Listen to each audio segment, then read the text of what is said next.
What role did drug addiction play in the Chris Watts murder? Was Chris Watts on drugs? Was Nicol Kessinger on drugs? Did she get him on drugs? That's what we're going to cover in this video. We've had so many requests to weigh in on this topic. It's time to examine the subject. We're going to take a look at the evidence, and not only are we going to look at what role drugs played in this case, but we're also going to take a look at the Thrive patches and examine whether or not that had any impact on what happened to the Watts family.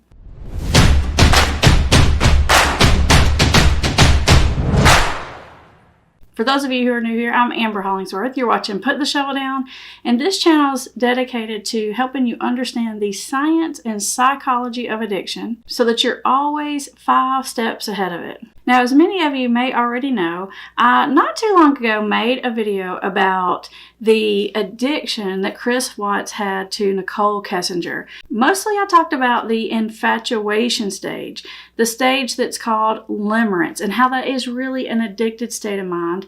And in that video, I told you how I really feel like that was the primary motivation behind the terrible events that happened to this family and destroyed so many lives. But as a result of that video, I had so many questions from you guys about the possibility of an actual drug addiction. Did that play a role in this situation? And then I had a lot of questions also about the Thrive patches.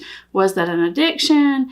Did it contribute anyway? Let's dissect the situation one thing at a time. Now, before I go much further, I've never met any of these people. I can never tell you 100% sure about any of these things. But based on the knowledge that I have, I'm going to give you my professional opinion about what I think happened here in regards to the drug speculation. Okay, let's go. 3 really prevalent theories out there. 1, people seem to think that maybe there was a problem with pain pills. In the investigation, it came out that Chris Watts had attempted to give his wife some kind of pain pills, oxys I think, in order to try and cause her to lose the pregnancy. Now, I think that one little piece of information is probably where the most of this thought process about was there a drug problem going on. And the big thing that really seems to trigger people up is because Chris Watts said that he would never tell where he got those drugs from. And everyone seems to be speculating that he must have gotten them from Nicol Kessinger. Now listen, I don't know where he got them. You don't know where he got them. We don't know where he got them.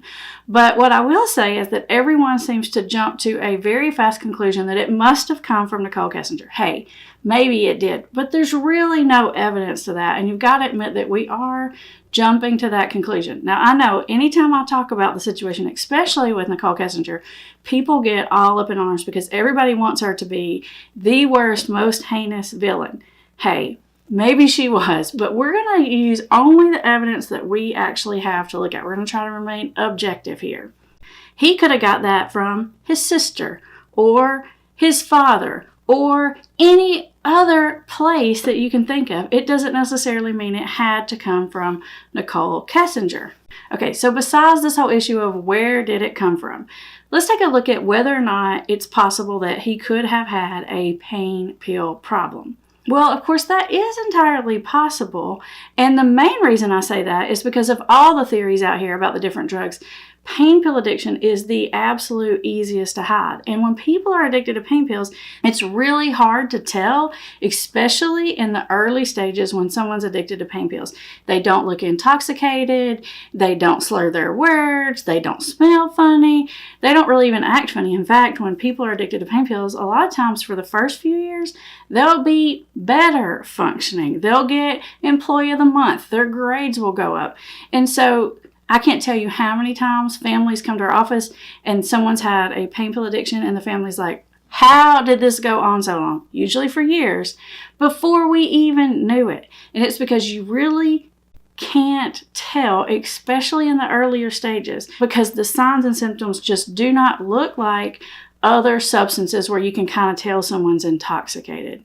You're just not going to get that at all. So is it possible that he could have had a problem with pain pills? Well, yeah, I guess I'll say that's possible.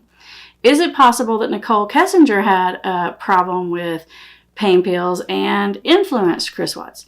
Yes, I'd have to say that is entirely possible because Like I said, it's really hard to tell, especially with that particular addiction. Now, yes, I'm saying it's possible, but hang on there because I'm going to come back to it in just one second and tell you about whether or not I think it was likely that that's what was going on.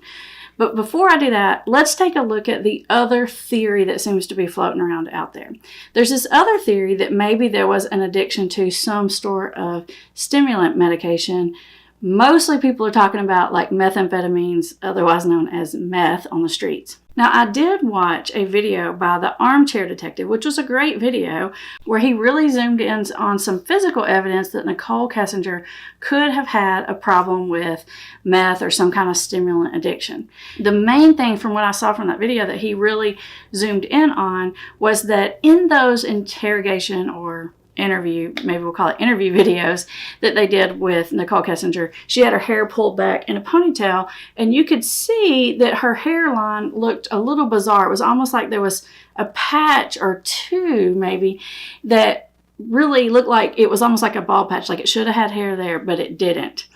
And then he looked at that interrogation video, and then he zoomed back in on some of the pictures that are out there that we've all seen about some of the dates they were on, and that you really couldn't see that hair loss.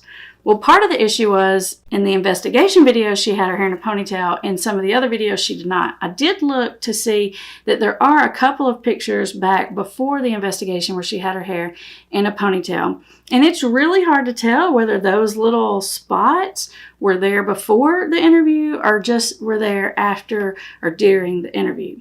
The other piece of evidence that he really zoomed in on, by he, I mean the Armchair Detective, was the fact that she seemed sort of shaky or twitchy or jittery, or she had these like fast movements, which can be an indicator of a stimulant abuse problem. So can hair loss. But let's take a look at these pieces of evidence from an addiction lens. The first piece let's look at is the missing hair piece.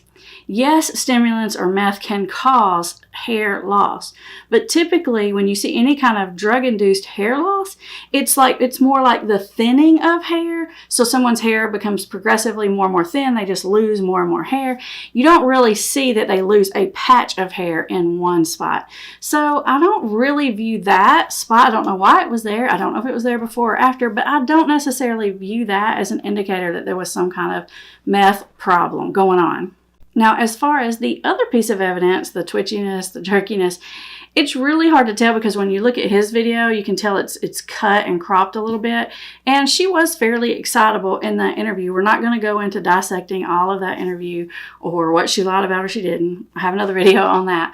But in an overall sense, what I'm going to say is I don't really think that's enough evidence to conclude that there is a methamphetamine problem. And moreover, when you look back at all the pictures of her hair and skin and his hair and skin, they both look really healthy. Her hair looks shiny, her skin looks really healthy, and if someone had a long-standing methamphetamine problem, they just really would not have that healthy skin and hair look. So could there have been some methamphetamine use? Yeah, I guess there could. Could there have been some pain pill abuse or use, whatever? Yes, I guess that there could.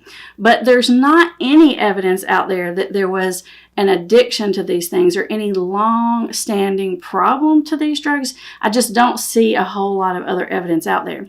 The only other thing that's being talked about is the fact that Nicol Kessinger supposedly called a sober living facility. But there's nothing out there to say why she did that. Was she calling to talk to someone else? Was she calling for herself? So yeah, there are these little pieces of information that we all want to grab onto. In this case, it's particularly hard because we just want to grab a hold of it and take the worst possible case scenarios and insert them because it's a natural reflex. We just want to make sense of what happened, and it was just so awful that it's hard to make sense of, and we want to put these puzzle pieces in place sometimes that really just aren't there. Could there have been substance abuse? Yes. Do I think that was the primary cause for what happened here? Or do I even think there was evidence of long-term addiction? I really don't see that evidence, and I don't think that that was the primary cause or even a big factor in what went on in the Watts case. I do think addiction was at play. I think he was addicted to this love affair that he was happening. Now, a lot of you from my last video have asked me questions, and most of you commented and you said that he was addicted to the intimacy. Let's just call it that. But I really don't think it was that kind of addiction either. Yes, was that a big part of the relationship? Was that part of what was driving the connection and the infatuation? Certainly it was. But I don't think that was the addiction. I think the relationship itself was the addiction. The reason I say that was because if it was just about the intimacy, he wouldn't have been so keen to get out of the relationship that he's in. Because people that are addicted to that, it's really just about that. It's not about the connection. It's not about the attachment. It's about the physical act. And you can see with the White's case, it was about a lot more than just the physical act. He thought, felt, whatever, that he was madly in love with her and could not live without her. And that's more than just the physical part. That is an addiction to the actual relationship. Like I said, it's that limerence infatuation state, which really puts us in an addicted state of mind. Now, am I saying that that alone would cause someone to do what he did? Absolutely not. And like I said before, I talk about how all those factors come into place in the other previous video that I did. Now, I could probably be more convinced that the Thrive patches had a slightly larger role to play in what happened. Do I think that it was a primary factor? I really don't. I truly think the primary factor was the infatuation with the relationship. And here's how I think the Thrive patches contributed. I do think that they contributed to helping both Chris and Shanann adopt this really healthy lifestyle, that he started working out, that he started feeling great about himself, that his confidence started really getting bolstered. And before that, he's really this quiet, shy, in the background kind of guy. So when Nicol Kessinger starts to pay attention to him, that feels really good. At the same time, his confidence is up. My guess is his testosterone was up. All his hormones were up. And I do think that that led into what created the relationship with her. So I do think it contributed in that way. Do I think the chemicals that are actually in the patches themselves caused him to do what he did? No. Do I think that it contributed to him losing all the weight and getting really buff and feeling really confident and attracting Nicol Kessinger? Yes. And do I think that, and I think that relationship was the addiction. And that addiction is what is the main contributing factor that led to the decision that he made. Now, if you guys know of any other criminal cases out there that have anything to do with addiction or possibly have to do with addiction, let me know that in the comments and I'll take a look at those cases as well.